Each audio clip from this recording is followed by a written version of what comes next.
Hey there, this is video 720 and we are doing x-intercepts in the standard form. And to do this, there's actually two ways. One way is using factoring. And if you took grade 10 math, you might have done some factoring. In my personal opinion, not nearly enough. I don't think there's nearly enough factoring ever in math, but neither here nor there.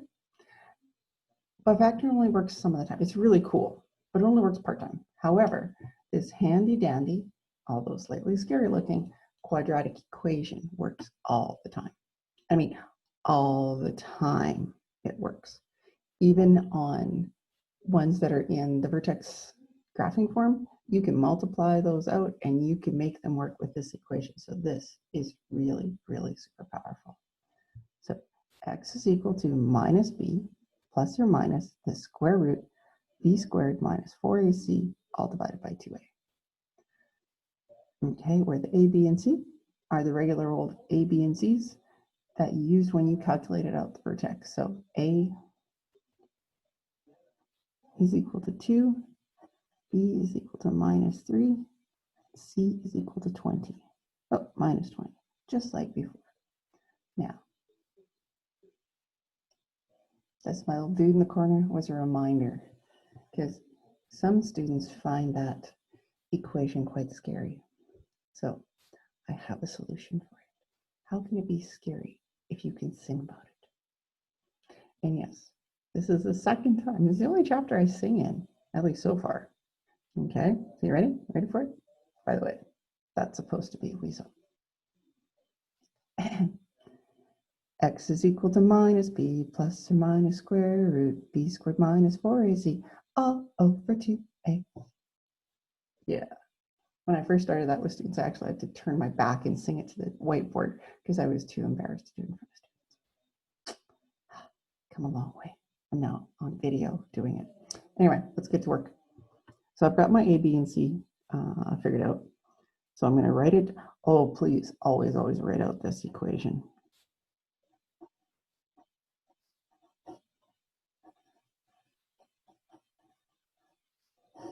All over 2a. All right, now we're going to plug our stuff in. You got to be a little bit careful, okay, especially on this one. Okay, so there's the minus from here, and then there's a minus on the minus 3. Plus or minus square root of minus 3 b squared minus 4, and that 4 always stays in there no matter what, times a, which was 2, times c, which was minus 20. And this is really key. It's the entire thing. Everything gets divided by 2a, and a was 2. So really, first step, rewrite quadratic equation. Second step, plug everything in. Third step, we start to simplify.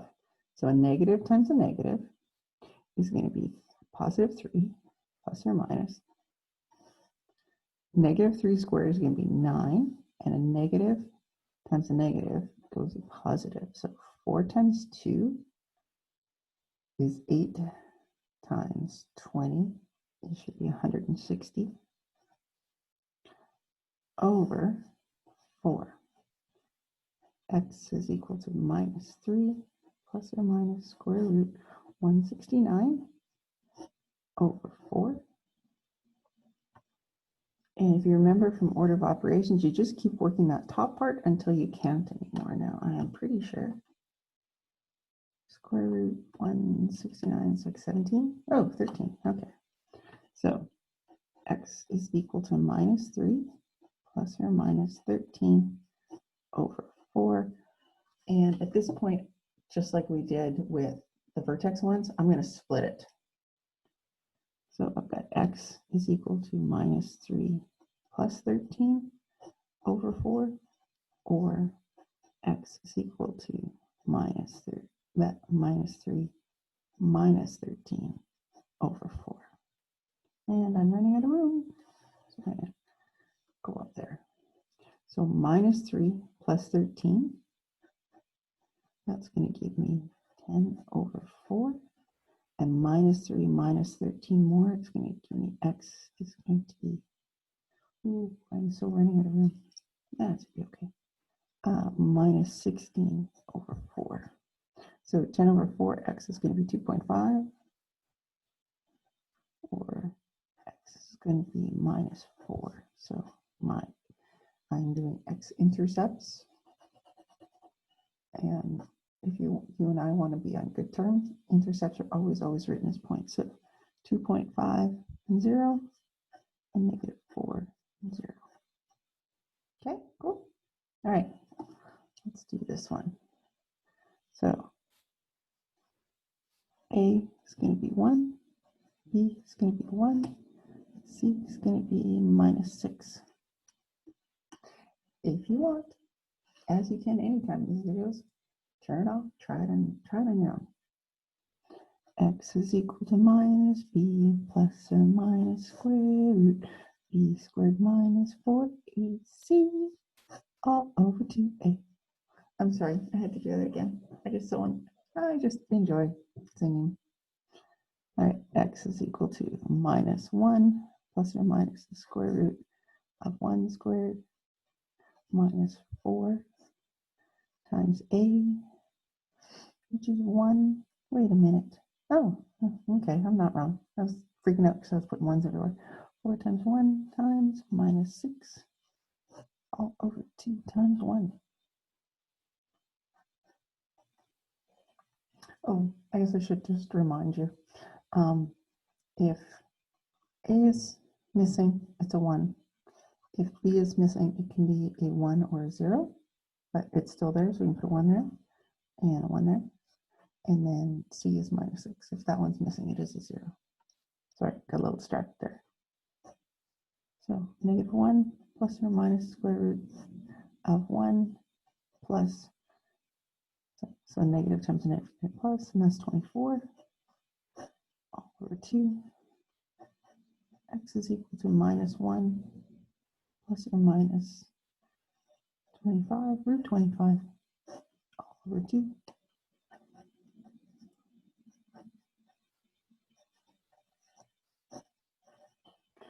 All right, so where are we going with that? Now we can do the split. So x is equal to minus 1 plus or minus, oops, I just said we're going to do the split, plus 5 over 2, or x is equal to minus 1 minus 5 over 2.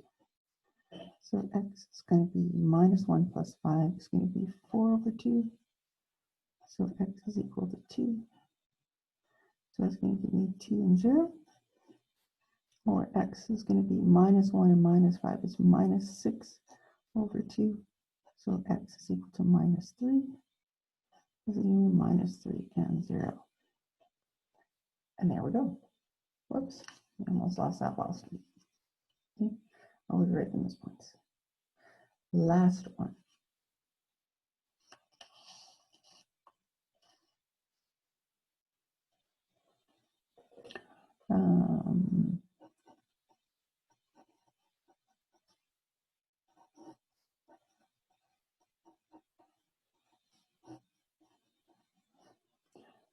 A is minus 6, B is 17, and C is equal to 7.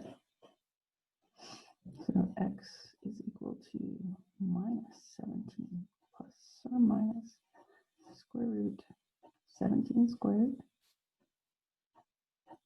You don't have to put that in brackets, but you know what? It's a good idea because when it's a negative up here, it reminds you that it's going to square out and go positive. When it's a positive, it's not going to hurt you. Basically, you need to know, remember, is that that first term always goes positive. Minus 4 times a, which was minus 6, times c, which was 7. And all of this is over 2 times minus 6. I don't know, I don't think these roots are going to be pretty.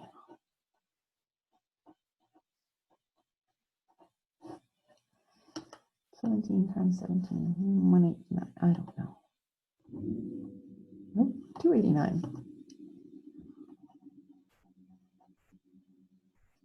Now a negative times a negative is going to give me a positive, and I'm going to go 4 times 6 times 7, 168.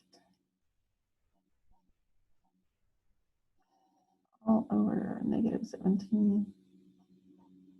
Whoopsies. Lost my bottom here. Minus 12.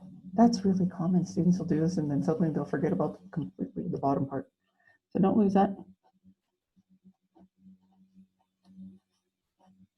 Oh, I should mention, at some point in here, I haven't been doing it, haven't been saying it, but I haven't been doing it in my head.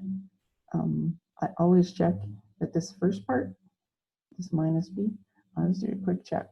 So if I'm here and this is minus 17, that should be a plus 17. You're always going to have the opposite sign. Because me personally, the most common error I make is sign errors. And that happens so easily with students. So it's just one thing to watch for. So I'll just show you what I mean. See up here, this was a negative 3 in an equation. And when we get going,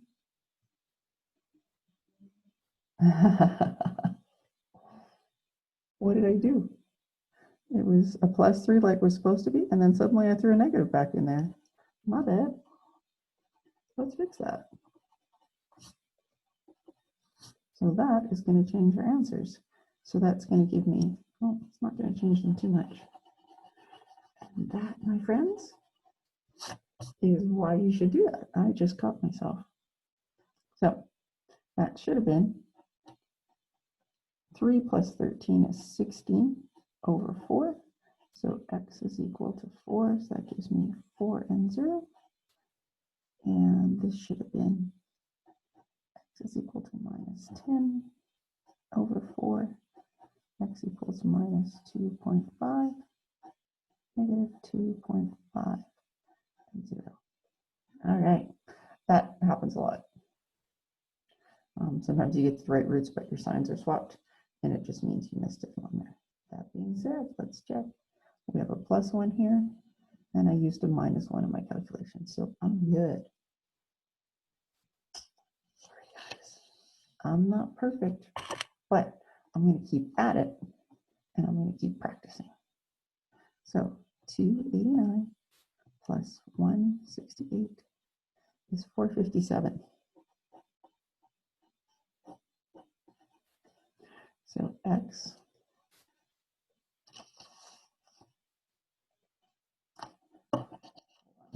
you don't need to see the other ones underneath there, is equal to minus 17. Now, if we take the square root of 457, yeah, that's okay. Most of the time, I'm giving you ones that have nice even x-intercepts, but it doesn't always happen, and that's okay. So I got 21.37, so let's make it 21.4, right? Because theoretically, you'd be looking at this on a graph, and usually 1 decimal place is all that you can estimate on a graph. So 21.4 over, oh, look, I lost my sign there, minus 12. So minus 17, x equals plus 21.4 over minus 12, or x equals minus 17 minus 21.4 over minus 12.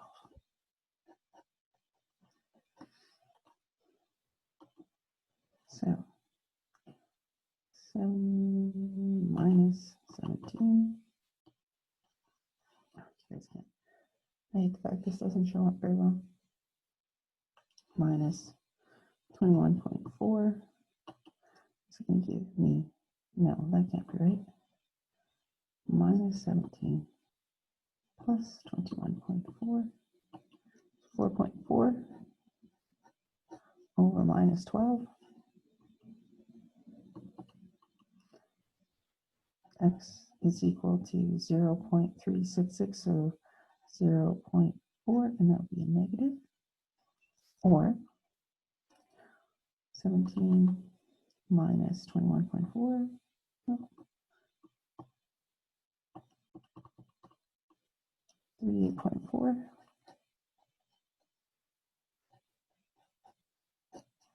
over minus 12, 3.2. And that's going to be positive. So this is going to be negative 0.4 and 0 and 3.2 and 0. All right. And that is the end of that video. So remember, your happy little weasel will remind you of the song. And even if you have this given to you on a test, if you sing the song in your head, it's going to make you feel better. Guaranteed. Have a great day.